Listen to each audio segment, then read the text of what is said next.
täällä mennään kohti UMK:ta. Mä oon Uuden musiikin kilpailun musatoimittaja Katri. Ja täällä mun kanssa tänään Sinisabotage. Yes. Ihanaa, kun oot täällä, hei. Ihanaa olla täällä, kiitos kun sain tulla. Sä oot tullut ihmisille tutuksi ensisijaisesti räppärinä, mutta sun musahistoria on paljon muutakin kiinnostavaa. Niin voisit silleen vähän käydä läpi, että minkälainen sun musiikkitausta on? Mun musahistoria lähtee oikeastaan Glasarista. Mun äiti työnsi mut hoitoon, kun mä olin joku 11 kuukautta. Hän oli semmoinen uranainen, niin meidän naapurissa oli semmoinen ihana Sirpa, joka oli mun hoitottaja. Se soitti mulle aina klassista musaa LPltä. Et mä oon jo ihan niin kuin vauvasta asti kuunnellut tosi paljon Glasaria. Ja sitä kautta mä uskon, että sillä on tosi paljon vaikutusta siihen, että mä aloin sit heti tyyliin 6-vuotiaana soittaa sit pianoa ja 10 vuotta mä sitä Glasaria sit soitin, kunnes sitten koitti tää nu metal aalto ja se oli menoa. Se oli siihen loppu meikäläisen klassisen pianon soitot ainakin vähäksi aikaa. Ja sit mä vaan ylipuhuin frendit opettelee soittaa soittimia, että mä voitais perustaa bändiä. Ja sit musta tuntuu, että se oli ehkä mun semmonen ensimmäinen suuri rakkaus niin kuin musaan tai jonkin musagenreen. Mut sit mä olin oisinko mä ehkä ollut joku 17, mä olin kattoo Porjatseilla Erika Baduta ja se keikka muutti mun maailman. Goottisini meni suoraan himaan ja tiedät sä, kaikki niitit sai jäädä siinä kohtaa, koska jotenkin se Erika Badun energia oli niin just sitä, mitä mä koin niin kuin sisimmissä olevan. Ja siinä oli sitä semmoista just sellaista hyvää akrea ja provosoivaa sellaista luonnetta. Niin sit mä ehkä sitä kautta tutustuin sit neo-souliin ja rappiin ja R&B:iin ja tälleen. Se on ehkä ollut mulle semmoinen keikkana, mikä on määritellyt mua sit tosi paljon kyllä artistina. No 2013, Levikset repee. Nehän repes. Sehän olikin sit aikamoinen silleen megabiisi. Millaista aikaa se oli sulle? Se oli tosi hektistä aikaa ja sitten keikkoja alkoi tulee ihan aivan joka suunnasta. Mua revittiin niin kuin joka paikkaa ja sitten vielä tietysti Idolsi siihen päälle. Niin kyllä mä sanon, että se vuosi oli niin kuin todella niin kuin hektistä. Sä silleen hyvin nopeasti nousit jotenkin varmaan niin kuin koko Suomen tuntemaksi artistiksi. Joo, kyllä. Niin. Ja jotenkin se brändi oli niinku tosi vahva. Et ehkä mä veikkaan, että sillä Idolsillakin oli silleen tosi paljon sormet pelissä, että sit kun se naama oli siellä telkkarissa koko ajan, niin sit mä sain tosi vähän olla niinku rauhassa missään. Et se oli ehkä se, niinku, missä mentiin vähän niinku yli. Et jos se olisi ollut vaan se musa, mä olisin pystynyt handlaamaan sen tosi helpommin. Mutta sit kun se julkisuus tuli siihen vielä niinku tosi niinku vahvasti mukaan. Ja just se, että niinku maitokaupassakin niinku jengi huuteli, että nythän se on helppo olla jälkiviisas, mutta ehkä mä olisin niinku laittanut ne silleen, että ne ei olisi tullut kaikki yhtä aikaa päällekkäin.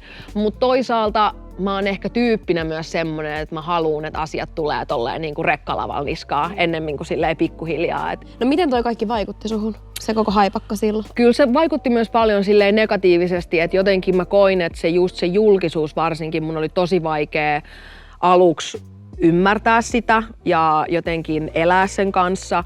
Mulle se julkisuus muistutti paljon esimerkiksi just niinku semmoisesta koulukiusaamisesta, että mä olin tottunut siihen, että mua niinku tuijotellaan ja suputellaan ja se oli niinku koulusta jotenkin jäänyt vähän semmoinen, että kun sä erotut siitä massasta, niin sä herätät ihmisissä niinku tosi paljon reaktioita.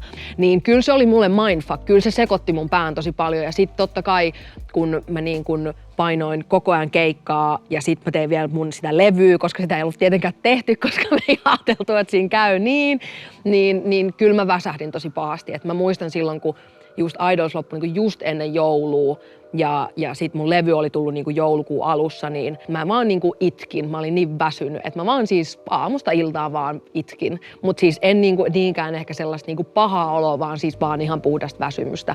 Ja tostakin on nyt silleen 10 vuotta. Kyllä. Mitä sä nyt tavallaan kaiken tämän sun hetkisen tiedon ja kokemuksen valossa haluaisit sanoa sille sen aikaiselle Sinille? Paljon asioita.